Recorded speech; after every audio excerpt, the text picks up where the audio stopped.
Saya izin di depan boleh ya? Boleh. Sudah tuanya agak kabur saya. Kelihatan. Bismillahirrahmanirrahim. Assalamualaikum warahmatullahi wabarakatuh. Waalaikumsalam warahmatullahi wabarakatuh. Alhamdulillahirabbil alamin. Wassalatu wassalamu ala asrafil anbiya'i wa mursalin wa ala alihi washabihi ajmain. Yang saya hormati Ibu Kepala Bidang Pengembangan Destinasi. Ini ada urusannya dengan Pak Darwis ya. Ada abang saya Pak Deska Ketua Pariwisata Batam. Tepuk tangan, Pak. Untuk dipanggil toko itu butuh proses. Kita bukan. Saya tidak akan memberikan materi baru karena saya bukan sarjana kepariwisataan, juga bukan pelaku kepariwisataan. Tapi tumbuh kembangnya pariwisata di Provinsi Borneo itu ada bagian daripada campur tangan saya ya. Perda Ribda Rencana Induk Pembangunan Pariwisata Daerah tahun 2016-2021 kebetulan saya yang susun gitu ya. Saya dulu aktif menjadi konsultan pariwisata tapi dengan tim bukan pribadi, termasuk Karimun, Lingga, Provinsi Kepri, Meranti, kemudian Bekasi. Dulu sudah lama, tapi model pariwisata dulu sudah berbeda dengan hari ini. Pariwisata hari ini metodologinya sudah baru, jadi metodologi lama tak bisa lagi. Ilmunya sudah tidak bisa. Dulu konvensional, sekarang sudah bertransformasi menjadi digital. Kita bisa jual objek pariwisata dari meja ini bisa, tidak perlu bikin pameran, tenda. Saya dulu cita-cita jadi pengusaha Bapak Ibu sekalian, bukan jadi anggota DPRD ya. Tapi saya kubur niat itu karena tidak punya uang untuk sewa ruko. Tak punya uang untuk beli meja kursi, tidak punya uang untuk membayar karyawan. Kalau saya hidup hari ini umurnya 25 tahun, dalam kondisi hari ini saya bisa jadi pengusaha. Karena sekarang tidak perlu adakan kantor handphone. Tidak perlu karyawan. Saya bisa setiap jam balas email, melayani klien. Allahu Akbar. Iklan. Tes jantung gitu. Orang yang mau ketahuan. Jadi dengan kondisi era digitalisasi ini kita perlu membaharui diri ya. Perlu ada pembaharuan, perlu ada pembelajaran. Maka saya minta kepada Dinas Pariwisata sering-seringlah kasih pelatihan untuk mendukung pengembangan pariwisata. Pok Darwis ini garda terdepan bagi kemajuan pariwisata daerah. Akan bagaimana wajah destinasi tergantung wajah Bapak Ibu. Kalau wajahnya kusam berarti destinasinya kusam. Rajin-rajin vessel ya.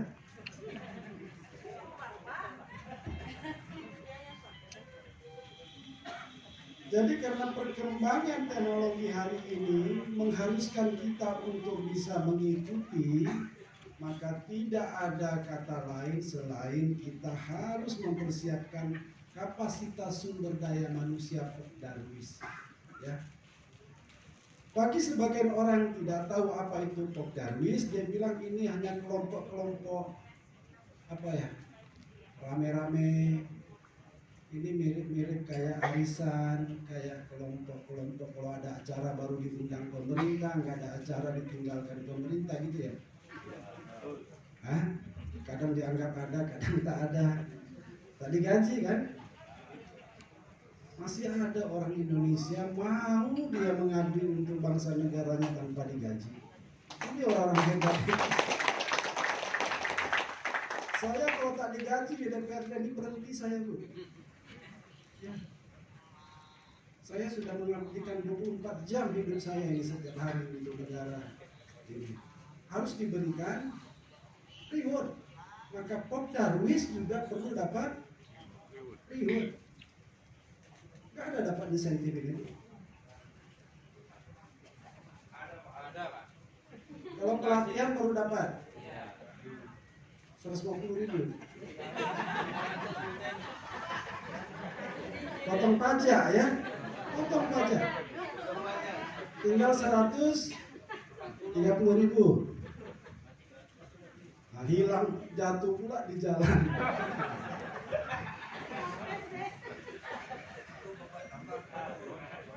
Saya Bapak Ibu sekalian sungguh bangga ya sama Pok Darwis ini. Tidak semua orang mau jadi Pok Darwis. Karena yang pasti dia tanya dulu, aku digaji berapa ini jadi anggota Pok Darwis, terus untungnya apa bagi saya? Hebat Bapak Ibu ini.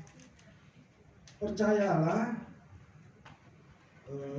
kontribusi Bapak Ibu sekalian bagi kemajuan daerah kita khususnya di bidang pariwisata sama atau lebih kurang dengan jasa pahlawan kemerdekaan. Digaji hebat, digaji. Saya akan bahas ini karena ini tadi pakar pariwisata. Saya mulai dari kendala Pok Darwis. Saya tidak tahu ini hasil dari survei, pengamatan, nggak tahu. Tapi ini sepertinya ini hasil dari pengamatan kualitatif ya.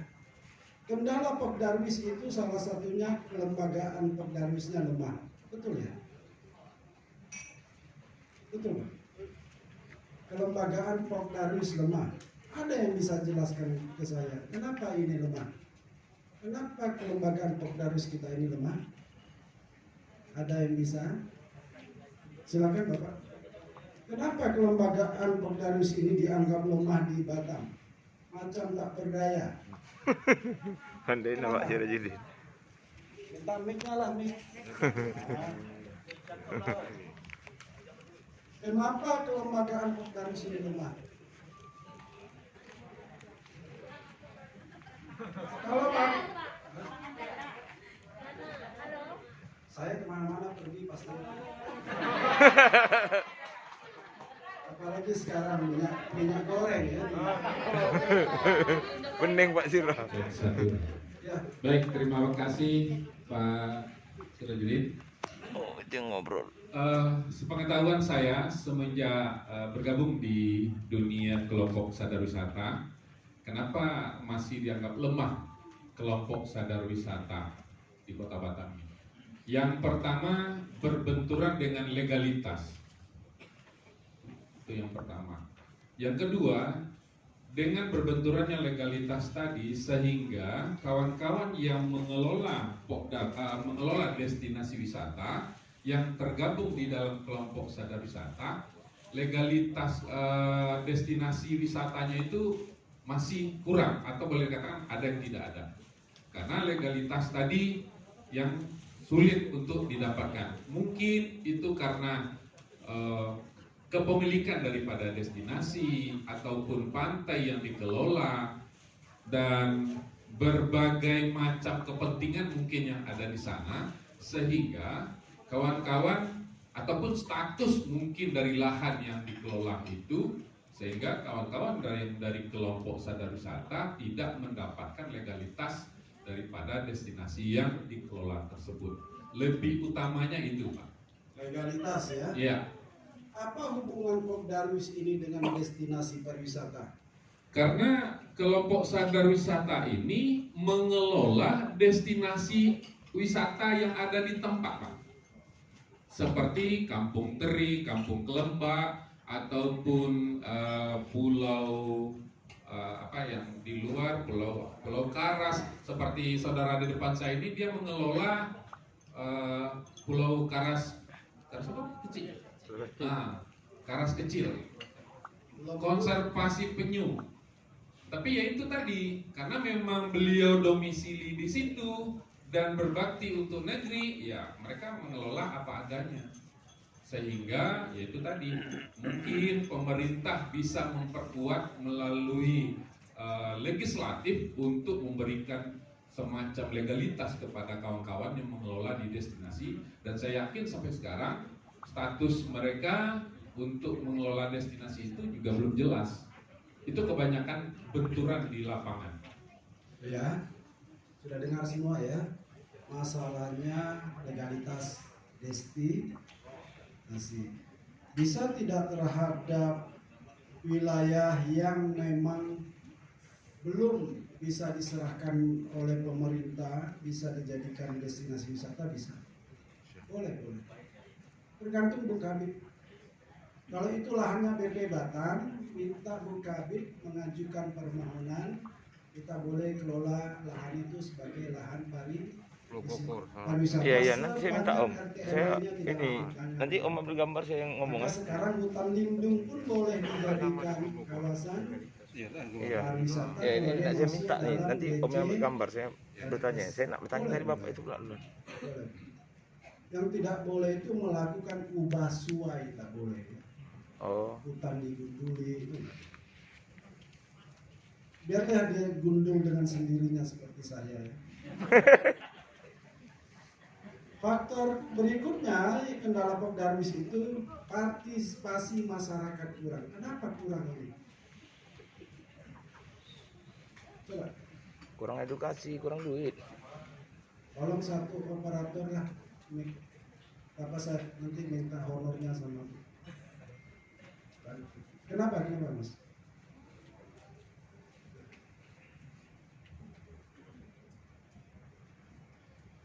Baik, Assalamualaikum warahmatullahi wabarakatuh. Perkenalkan Pak, saya Jerry, pengelola Desa Wisata Kampung Tua Bakosre Pak. Di sebelahnya Tom. Di sebelahnya anggota Darwis. Posisinya di daerah Nongsa Pak. Kami kebetulan mengelola satu-satunya ekowisata mangrove yang ada di Kota Batam, yang mengutamakan konservasi hutan mangrove Pak. Karena di Batam ini sudah sangat darurat lingkungan Pak. Mohon dukungannya bagaimana kami masyarakat Kampung Tua Bakosre, khususnya Polres Bandung Jemu Pak, untuk mengelola Pak dan mengembangkan ekowisata yang ada di tempat kami Pak. Kenapa dianggap partisipasi masyarakat kurang dalam destinasi pariwisata? Yang pertama Pak, pemahaman tentang sabta pesona Pak. Itu yang pertama. Yang kedua, kurangnya sosialisasi atau pelatihan kepada masyarakat bagaimana Pokdarwis tersebut. Contoh Pak, yang di tahun ini Pak, mohon maaf Pak, saya nyinggung ke tadi disebutkan juga mengenai kompetisi ADWI Pak. Anugerah Desa Wisata tahun 2022, peserta desa wisata yang ada di Indonesia Pak, khususnya Provinsi Kepulauan Riau itu paling sedikit Pak, paling sedikit. Bahkan saya satu-satunya kemarin tahun 2021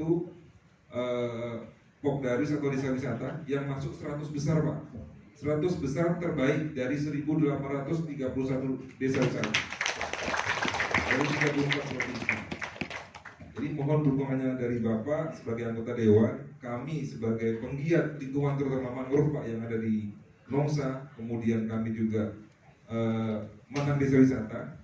Mohon bantuannya bagaimana kami bisa mengembangkan destinasi kami melalui Pokdarwis, melalui lingkungan terutama mangrove. Mungkin itu Pak yang bisa saya sampaikan. Banyak yang saya harus sampaikan tapi mohon izin. Terima kasih. Ya, Assalamualaikum warahmatullahi wabarakatuh. Waalaikumsalam. Terima kasih. Jadi partisipasi masyarakat kurang ini ada kaitannya dengan sosialisasi ya, kemudian pemahaman tentang sabta pesona. Berarti sosialisasi juga ini penting. Kemudian berikutnya, perhatian dari pemerintah belum maksimal. Saya tanya, memang ada perhatian pemerintah maksimal di Batam ini? Ada. Ada.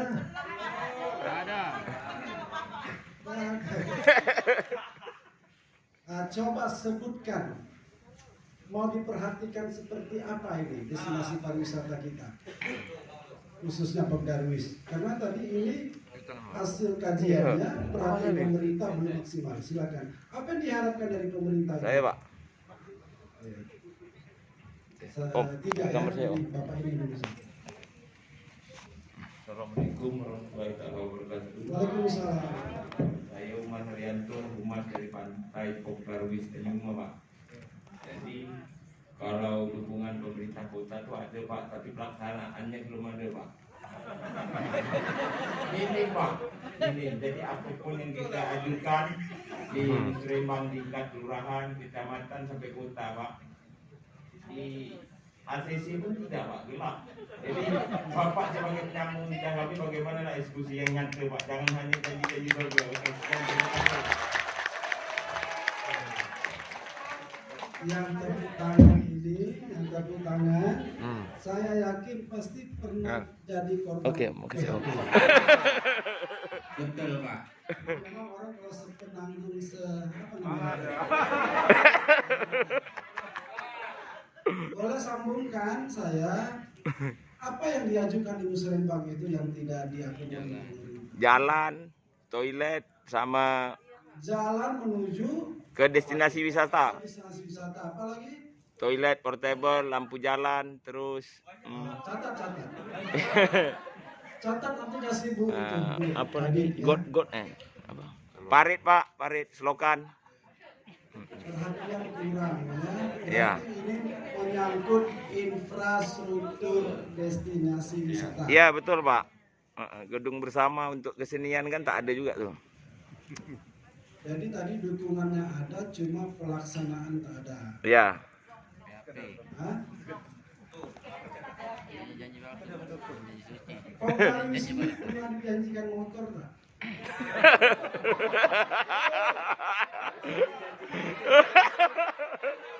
Aduh.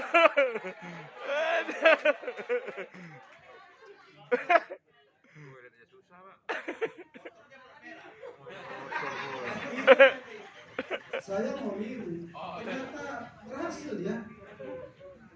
Janjikan motor jadi gubernur. Oke, yang kedua, silakan. Terima kasih. Assalamualaikum warahmatullahi wabarakatuh. Waalaikumsalam. Saya anggota Pordarwis dari WBM Wahana Bumi Madani yang berada di Tembesi Bengkel, Batu Aji. Itu sama dengan Bapak tadi, infrastruktur, Pak. Karena wilayah saya itu di kampung, jadi jalan masuk itu becek kalau hujan. Jadi wisata itu kalau infrastrukturnya tidak baik, siapa yang mau masuk, Pak? Mohon izin minta bantuan dari Bapak anggota Dewan supaya bagaimana bisa jalan kita itu mulus seperti kota, Pak. Sehingga orang mau masuk ke wisata kami itu lancar dan mau masuk. Tetapi kalau jalan masih begitu, tidak ada yang mau masuk, Pak. Mohon izin. Memang di wilayah kami itu sudah ada homestay. Itu milik pemerintah kehutanan. Karena wilayah kami hutan konservasi, Pak. Mohon izin. Saya mau minta lewat Musrembang karena legalitas. Terima kasih, itu aja. Mohon izin dari Bapak Dewan, tolong dipikirkan di wilayah kami. Tolong dipikirkan. Nanti saya Ya. Terima kasih. Assalamualaikum warahmatullahi wabarakatuh. Waalaikumsalam. Bu, Ibu, tolong yang bertanya ini semua dicatat ya. Dicatat namanya, ambil nomor rekeningnya. Silakan. Mana lagi Pak? Berdiri. Perkenalkan, nama saya Indriani. Saya dari Wisata Lembah Pelangi Kupang, Pak. Pelangi, oke. Patang, arah Patang. Iya, Pak, benar. Jadi kami dari kelompok sadar wisata, kami berharap Bapak Dewan dapat membantu kami untuk menampilkan promosi setiap Pordawis di Kota Batam yang baru maupun yang lama. Di bagian promosi contohnya di simpang-simpang yang ada LED-nya, yang ada iklan. Ya, LED. Kami berharap setiap wisata kami ditampilkan di sana, Pak. Jadi, setiap pariwisata yang baru itu dapat terkenal oleh masyarakat Batam sendiri. Terima kasih. Berharap ditampilkan destinasi pariwisatanya ya. Iya. Kalau berharap itu dua kemungkinan. Dikabulkan atau tidak. Iya. Namanya berharap. Iya, minta seharusnya. Maka jangan lupa ada hadis kami soal berharap. Berhenti berharap sama manusia. Berharaplah hanya kepada Yang Maha Kuasa. tak kecewa ya. Kalau tak bisa goreng rebus.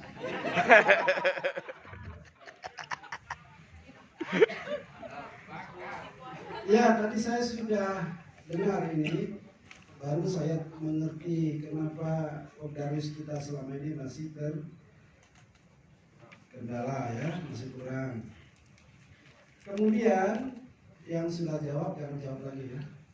Ini ada kompleksitas masalah Pogdarwis kita, pro kontra. Ya betul ya.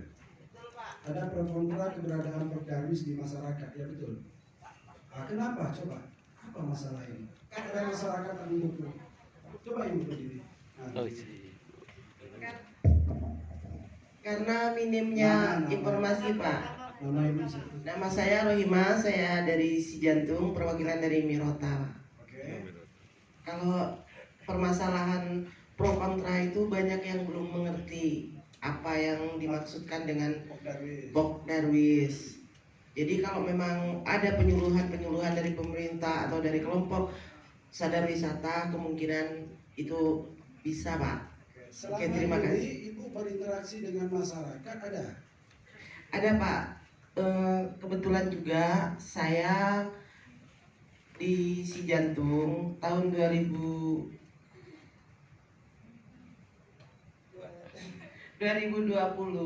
itu pernah mau dibentuk kampung wisata mangrove dari PLN, Pak, binaan BRIK, tapi sampai sekarang tuh belum terlaksanakan gitu. Terima kasih, Pak. Assalamualaikum warahmatullahi wabarakatuh. Ada lagi? Kenapa Pogdarwis ini menimbulkan pro kontra di tengah masyarakat? Silakan, Mas Pasifik. Oh, Pak. Sebutkan nama ya biar dicatat. Ada honornya ya, Bu ya? Ada 150.000 potong pajak. Bismillahirrahmanirrahim. Assalamualaikum warahmatullahi wabarakatuh. Waalaikumsalam. Perkenalkan, nama saya Asep dari Pogdarwis Kampung Seni Batam. Di Batam Kota, Pak, di Kelurahan Belian. Kampung Seni. Kita destinasi yang akan menjadi pusat sentral industri kerajinan, pusat oleh-oleh. Saya cukup lama mengikuti media sosial Bapak di Facebook fanpage. Luar biasa, memang Bapak luar biasa banget. Saya juga salut dengan perjuangan Bapak. Tepuk tangan untuk saya. Adanya pro kontra di masyarakat, jujur kami di Kampung Seni itu kami unik, Pak. Jadi satu komplek yang memang tidak ada yang jelas satu perumahan yang kami berdayakan masyarakatnya untuk menjadi destinasi, itu perumahan, Pak. Jadi kami memberdayakan masyarakat, nanti kedepannya rumah-rumah itu akan kita muralisasi. Ya, kita sudah hampir 3 tahun yang setiap hari Minggu kita kerja bakti sampai hari ini. Dan kita juga mendapatkan SK dari kelurahan itu tidak mudah.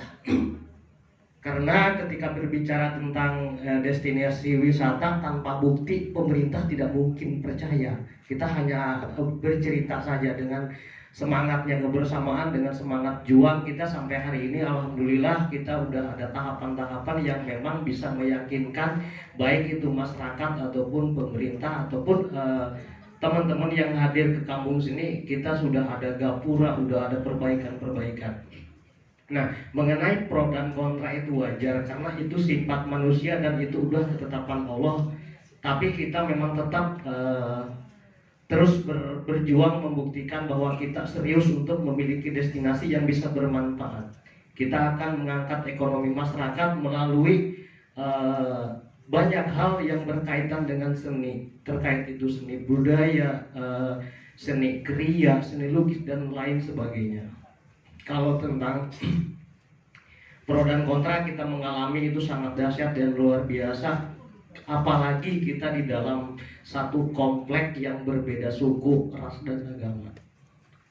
Jadi saya minta arahan ke Pak Dewan bagaimana kami bisa lebih cepat lagi berkembang, karena saat ini kami masih modal swadaya.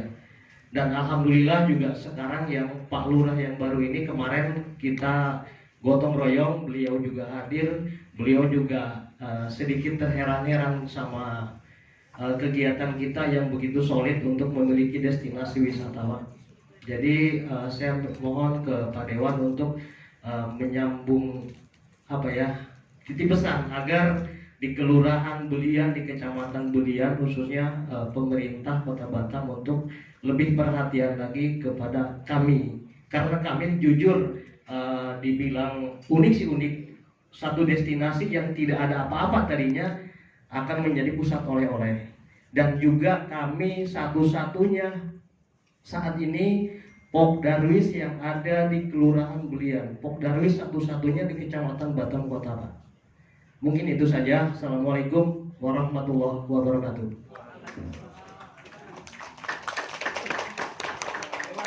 Ya, silakan Pak Desta. Silakan. Pak Dewan, saya tengok Pak Dewan ada papan nama panjang, spanduk kayak lintang ya. Kalau boleh Pak, masuk kami juga ke situ Pak. Ya, tapi kalimatnya pejuang tanpa jasa. Bila perlu tadi Bapak bawa kamera tadi, fotolah kami kat sini, biar kami ada. Ya, jangan muka Pak Dewan saja, muka kami pun sama. Nah, ya, jadi kalau boleh kami dipoto, letak kami pampang besar-besar kat situ. Di mana ada Pak Dewan, ada kami kat situ. Ya, itu satu Pak Dewan. Yang kedua, kami selalu Pak, setiap kali ada acara dapat baju Pak, baju kaos. Tidak sudah baju kaos terus Pak. Ya. Kalau boleh Pak Dewan, pernah kami bikin baju bagus, tapi bayar sendiri. Biayanya 140.000, tulisannya kelompok sadar wisata berbasis masyarakat. Ada bajunya, lupa saya bawa. Kalau boleh Pak Dewan, kami ini kelompok kami ini patut dijaga Pak. Ada 300 orang Pak.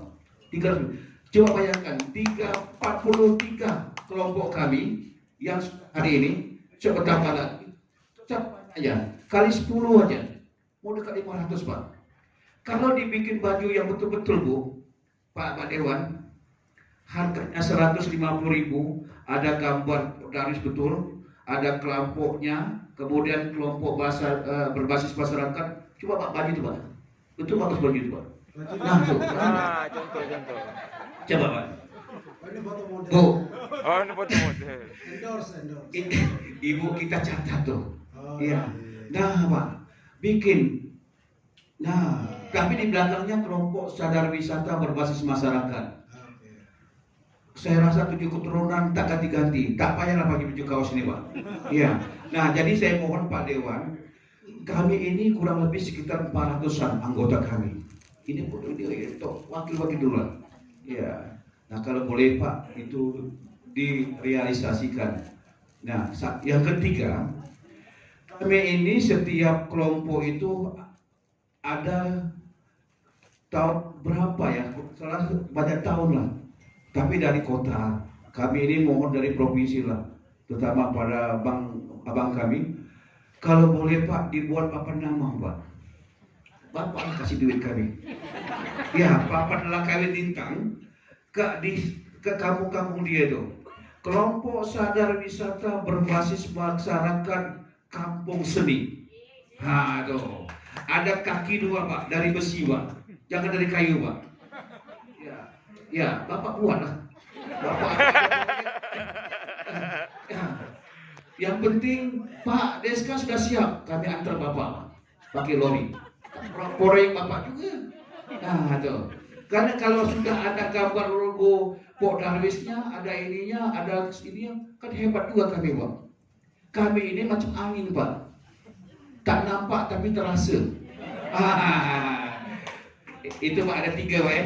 Mudah-mudahan dikabulkan Pak. Tak banyak itu Pak. Pak Pur 500 baju ya bagus-bagus. Ini baju kaos terus Bu. Bu Kabit, terima kasih Bu. Amplopnya Bu. Terima kasih Pak. Terima kasih. Terima kasih Pak Deska dan yang tadi sudah menjawab ya. Inilah kendala Pok Darwis kita di masyarakat. Memang Pok Darwis ini tidak famous di Batam. Oh.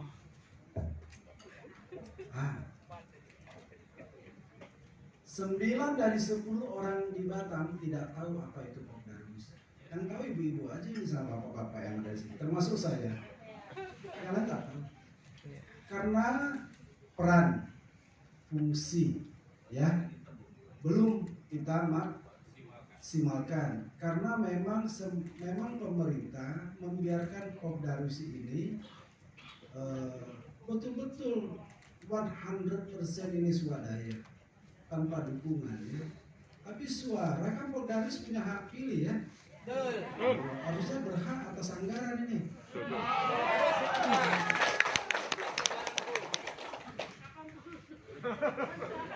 Kapan lah yang PHP? Ya, jadi ke depan Pok Darwis ini dari 9/10 tadi minimal sampai dengan 5 tahun ke depan 7 dari 10 orang Batam tahu apa itu Pok Darwis, berebut-rebut mau masuk ke Pok Darwis, dan Pok Darwis ini nanti lebih menarik dari partai politik. Ya. Bagaimana caranya? Dengan dukungan anggaran yang cukup, program yang tepat sasaran, kemudian bermanfaat, Pok Darwis ini akan menjadi salah satu mesin ekonomi kerakyatan di Batam. Undang-Undang nomor 10 tahun 2009, karena saya salah satu tim penyusunan RIDA, saya menempatkan pariwisata pemberdayaan masyarakat menjadi nomor 1 isu strategis pariwisata daerah. Karena itu banyak yang kurang senang sama saya waktu pembahasan ya. Kenapa? Pertama, saya menolak kehadiran pusat-pusat pariwisata skala besar yang bersumber pada kekuatan modal ya. Nah, saya ini orang yang sedikit agak anti kapitalisme. Karena orang yang punya modal besar, hasilnya berputar kepada dia dan itu ternyata tidak jatuh ke bawah. Nah, sekarang saya tanya, salah satu destinasi wisata unggulan kita di Kepri itu Lagoy.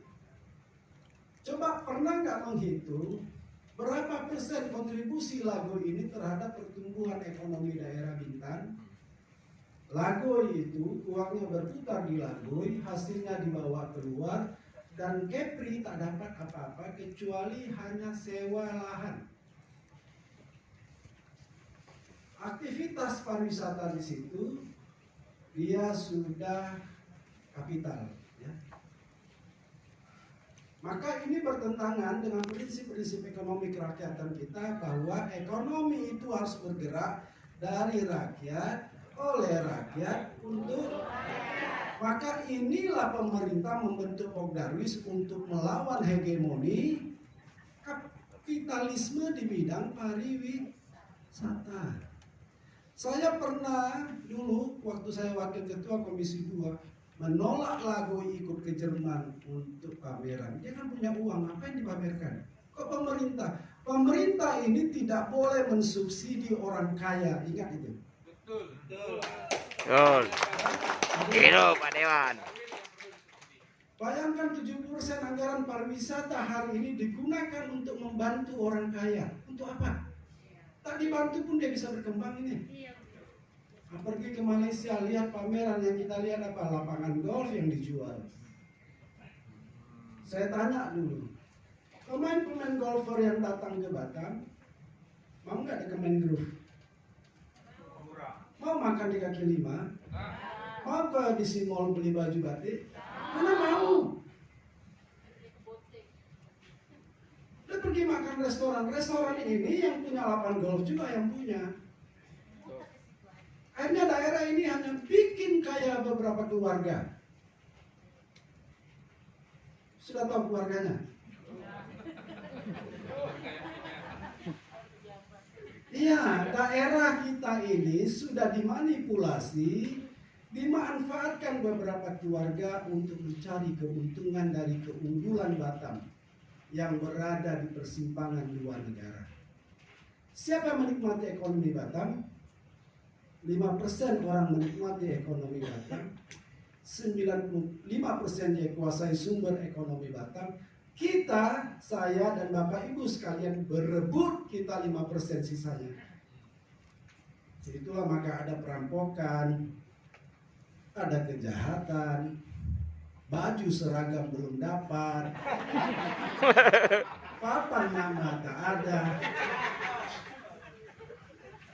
Saya kira baru merdeka kita ya, sampai baju pun tak punya. Karena kita ini hanya berebut 5% sisa sumber ekonomi yang ada di Batam. Ini kita berebut.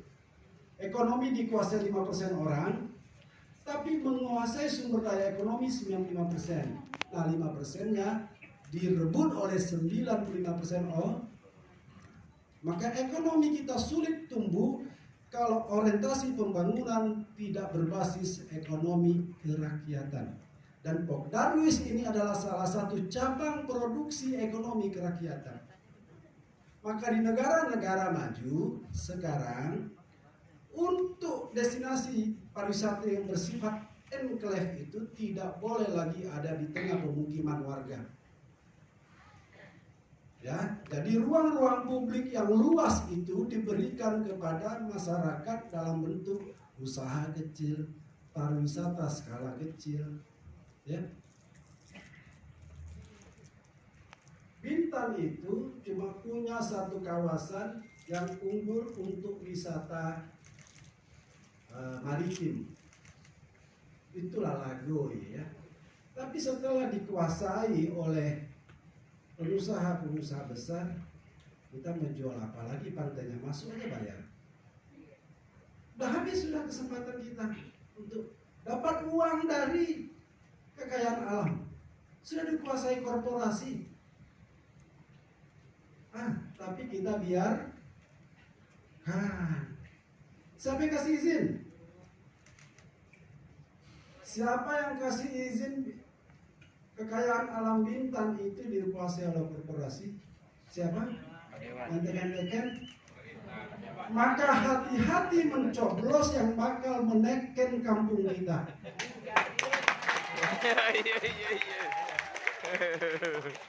Karena kalau dia salah teken, 7 keturunan kita yang kita bicarakan baru masalah seragam.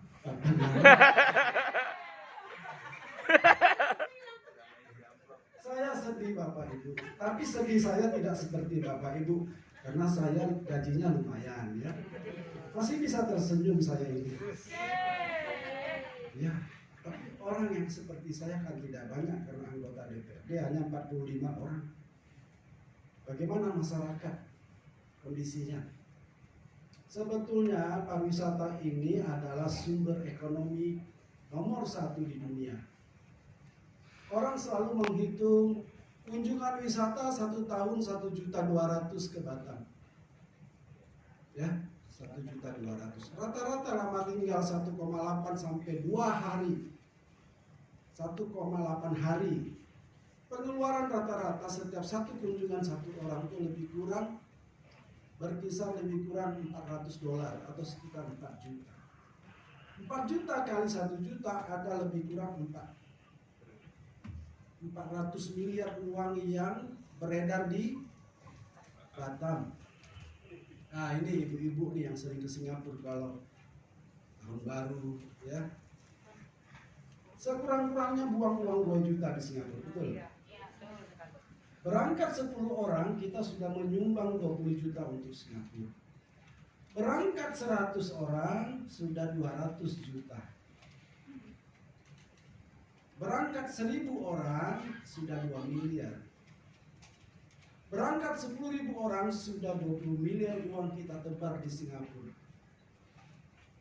Pernah nggak kita berpikir bagaimana uang 20 miliar yang ditebar oleh wisatawan mancanegara ke Batam kita atur distribusinya? Belum pernah kan? Maka orang Singapura menghabiskan uang 1 hari di Batam 5 juta, tidak sampai uangnya ke masyarakat. Kenapa? Karena alur distribusi pengeluaran uangnya sudah diatur oleh orang tertentu. Nanti sampai di Batam dijemput sama ini, pergi makan di sini, belanja oleh-oleh di sini. Yang jemput hotel, tempat souvenir shop, belanja oleh-oleh, 1 orang yang punya. Pernah nggak itinerary perjalanan pariwisata mancanegara itu pemerintah bikin aturan semua wisatawan yang datang ke Batam wajib pergi ke kawasan wisata mangrove Kampung Teri, supaya uangnya juga menetes di situ, supaya uang turis itu menetes di kawasan-kawasan destinasi pariwisata berbasis massa, baru kita dapat untung dari itu turis. Kita dengan turis ini macam menyambut pahlawan kemerdekaan, dikasih kalung bunga, ditepung tawar, dikontang. Nah, padahal dia datang ke Batam, dia mengurangi hak kita. Setiap orang luar datang ke Batam, dia sedang mengurangi hak kita. Hak apa yang dikurangi? Dia pakai air nggak? Nah, dia pakai air kita, mengurangi hak kita terhadap air. Coba lihat, ada bulan-bulan tertentu air itu kecil jalannya, itu karena turis lagi pakai banyak air. Serius ya?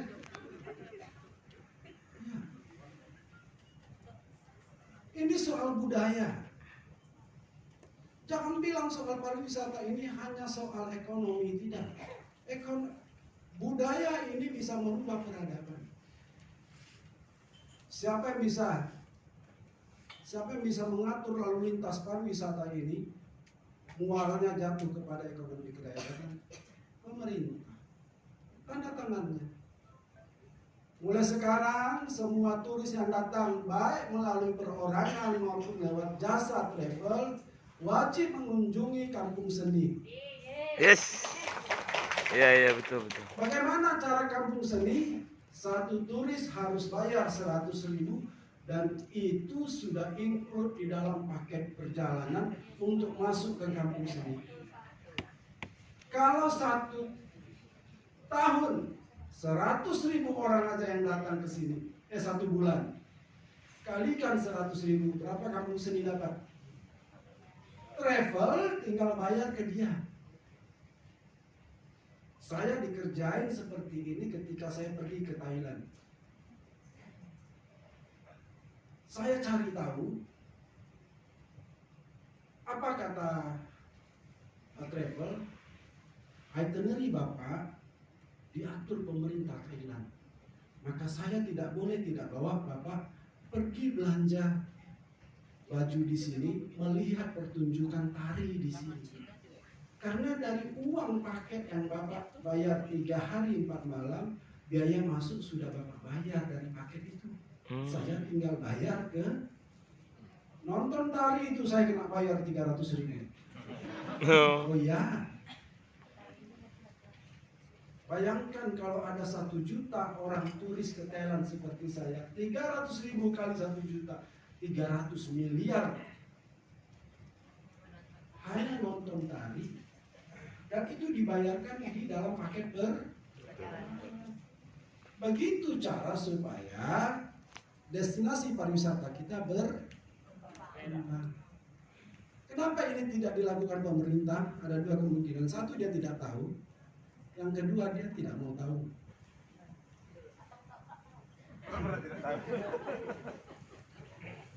Jadi mudah ini solusinya. Tapi yang seperti kata Pak Umar tadi, dukungan saja tidak cukup. Mungkin ini maksud Pak Umar, dukungan ini adalah niat kali ya. Political will saja tidak cukup. Yang kita butuhkan dari pemerintah adalah political action. Bertindak. Saya sudah pernah bicara dengan beberapa kepala daerah. Begini loh Pak, cara mensejahterakan masyarakat. Paling mudah caranya dengan pendekatan pariwisata. Itu turis paksa dia untuk mengunjungi tempat-tempat wisata masyarakat. Dan semua travel minta caskan di paketnya. Untuk pergi misalnya ke kampung turis, setiap turis paketnya plus tambahkan 50.000. Kalau 1.000 sudah 50 juta 1 bulan.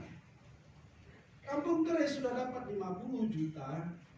50 juta itu 20%, 10 jutanya dia bisa memberdayakan ekonomi masyarakat sekitar.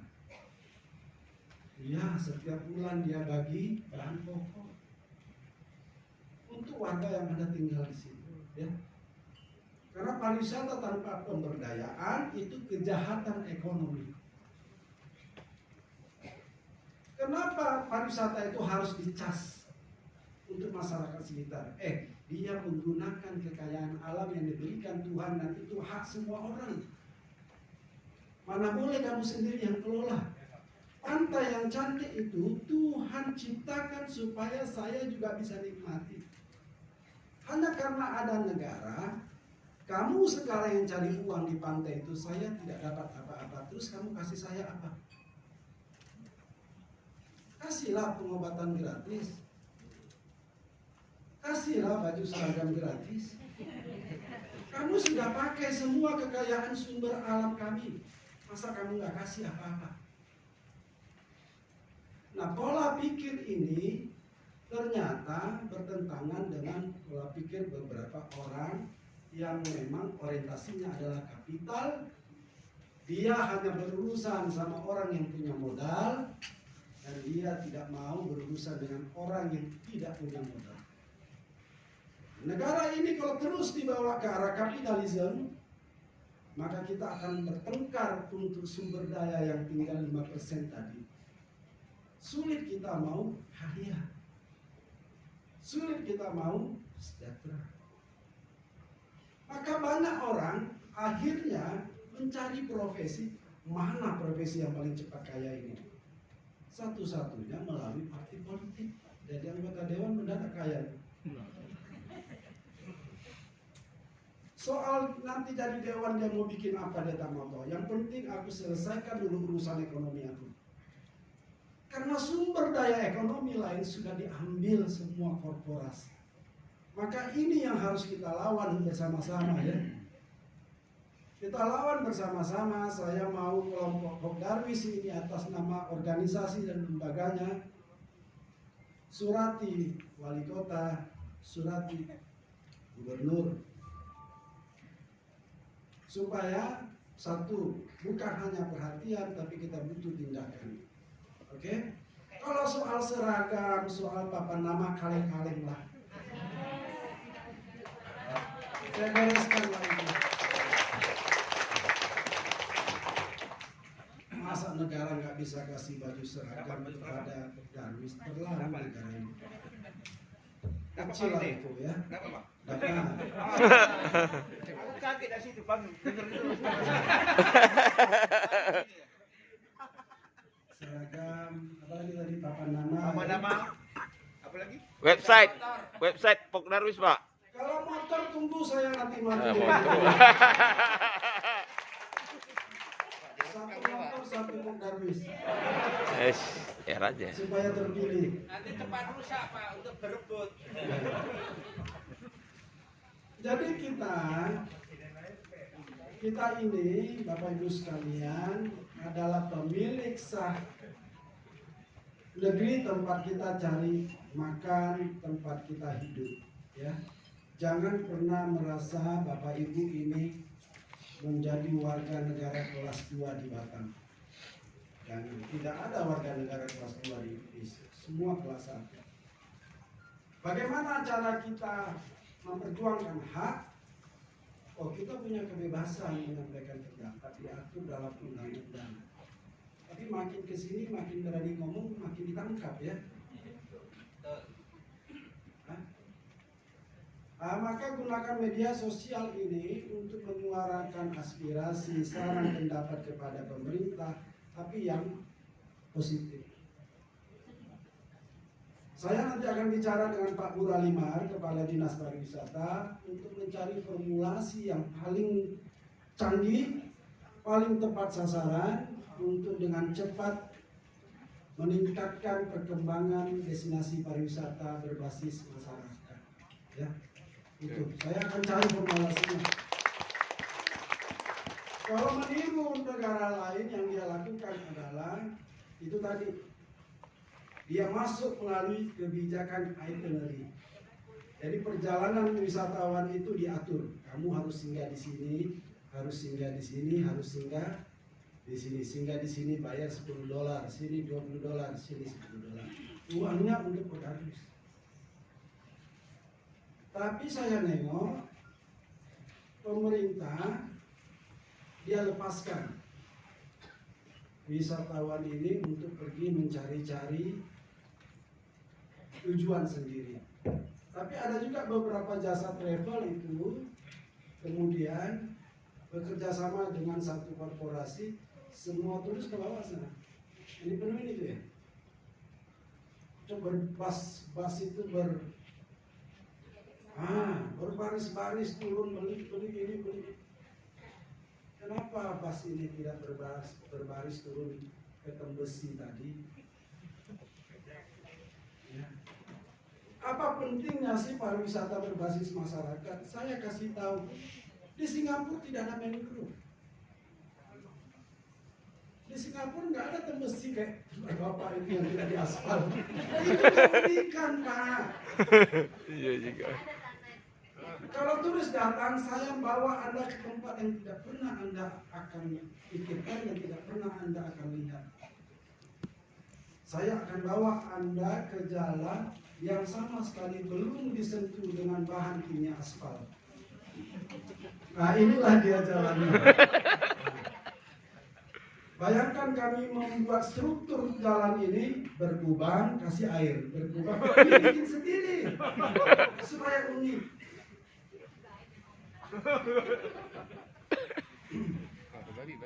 Jadi saya bangga dengan Bapak Ibu sekalian ya, mau mengembangkan wisata kita, mau menjadi Pekdarwis kita. Saya khawatir kalau semua ini besok mengundurkan diri, masih ada nggak yang mau jadi Pekdarwis?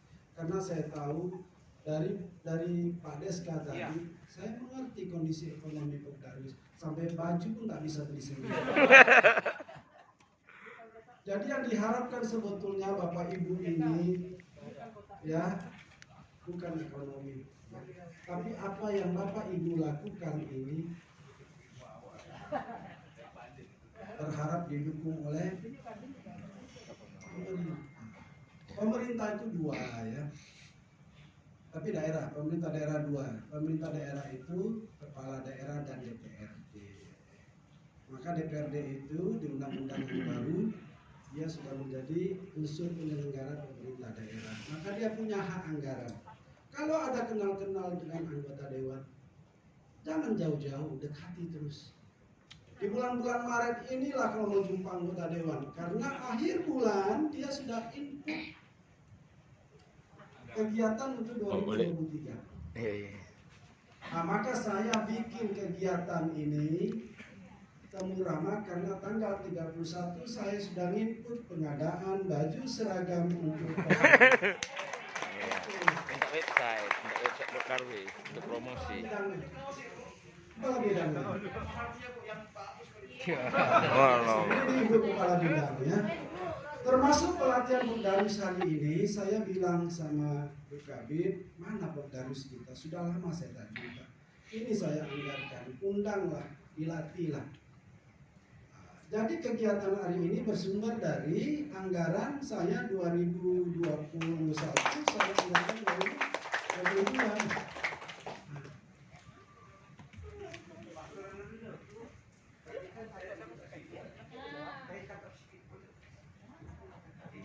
aku dengar tadi kan amplopnya kan 150.000 Ibu. Rupanya lebih ya Bu. Banyak Pak. Ternyata banyak tadi aku tertangkap tadi untuk dia orang wakil Pak Deska. Lumayan juga. Tadi Pak saya bilang kami tak ada uang kas. Saya buat kat sini kan, kalau dapat duit tolong sumbang kami lah. Kalau kami tak ada uang kas. Sampai hari ini tak ada uang kas. Jadi teman-teman, kalau tak ada uang kas, kalau dapat amplop nanti masuk kat sini ya. Sikit. Boleh? Alhamdulillah. Tapi Pak Dewan lebih sikit lah untuk aku sini ya. Iya, kami organisasi yang lucu Pak kami Pak. Sampai hari ini kami tak punya uang kas. Kalau ada orang nak kawin, ada acara asosiasi, Pak Ketua lagi bikin papan bunga. Itu kata orang Medan itu, Pak Ketua limpul. Itu. Salam lagi 100.000, habisnya amplop. Nah, jadi aku terbuat ini. Awak semua sikit kan? Ya, jadi sebentar lagi udah 1:30. Oh iya. Sudah lapar?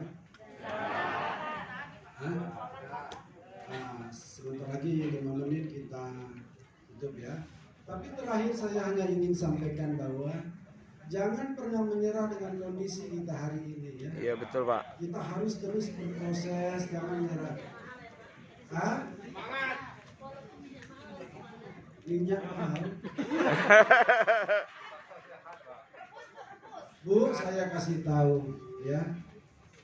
Kondisi itu yang kita bilang ini sulit, ini susah, saya miskin, saya kurang, itu bukan takdir, itu keadaan pikiran. Pikirannya. Maka pemaknaan kita terhadap suatu kejadian penting bagi pertumbuhan kita, pertumbuhan mental ya. Saya dulu sulit bahagia karena saya terlalu berat memberi syarat kepada kebahagiaan. Saya dulu selalu bilang begini, saya akan bahagia jika saya punya istri 2. Sampai hari ini saya sulit dapat. Kalau saya pakai bahagia itu dengan syarat jika, maka saya tak akan pernah bahagia. Saya dulu, saya akan bahagia jika saya punya mobil 2. Begitu mobil saya tidak bertambah menjadi 2, saya tak bahagia. Ternyata, di mana letak salah saya? Saya salah menempatkan kalimat jika tadi. Kita ini sulit bahagia karena terlalu memberi syarat berat kepada kebahagiaan. Maka pelan-pelan kalimat jika itu saya rubah menjadi meskipun. Coba sebutkan. Saya akan bahagia meskipun istri saya 1. Bahagia nggak? Bahagia. Saya akan bahagia meskipun tidak punya mobil 2. Maka pemilihan kata jika dan meskipun itu akan mempengaruhi mental kita. Maka saya ingin bilang ke ibu-ibu ini, tidak ada barang yang mahal di dunia. Yang ada adalah uang kita tak cukup membeli. Betul? Ya. Supaya kita tidak bilang mahal, maka cukupkan uang. Bisa pemerintah menambah uang kita? Bisa. Siapa bilang ibu? Bisa. Siapa bilang? Itulah guna pemerintah. Bisa. Asal dia betul-betul punya tindakan membantu. Contoh, waktu masa pandemi kemarin banyak korban PHK. Bayar orang sekolah enggak, ya, cicilan motor enggak, suami tak kerja. Saya kumpulkan ibu-ibu itu yang korban PHK, saya bawa ke Mitarim Pak pagi-pagi, baris-baris di situ. Baris ibu-ibu sekalian, saya bilang. Baris dia. Hari ini belajar bikin Mitarim Pak sama nasi lemak. 3 hari ya, saya bilang. Nanti kalau ibu-ibu sudah pandai bikin nasi lemak sama Mitarim Pak, jual sarapan depan rumah. gerobaknya saya kasih. Sekarang 1 bulan sudah bisa menambah penghasilan keluarga rata-rata 3 juta. Pelatihan itu uang dari mana? Uang pajak yang di APBD. Gerobak dari mana? Uang pajak dan APBD. Berarti bisa nggak pemerintah menyelesaikan ekonomi kita? Bisa. Saya bilang nggak bisa. Saya bisa berdayakan 50 orang itu sendiri. Bagaimana kalau 45 orang? Bagaimana kalau gubernur? Bagaimana kalau wali kota ikut campur? Selesai. Nggak akan ada orang susah di Batam kalau ada pemerintah. Tapi kalau ada yang susah berarti pemerintah memang mau kita suruh diganti nggak?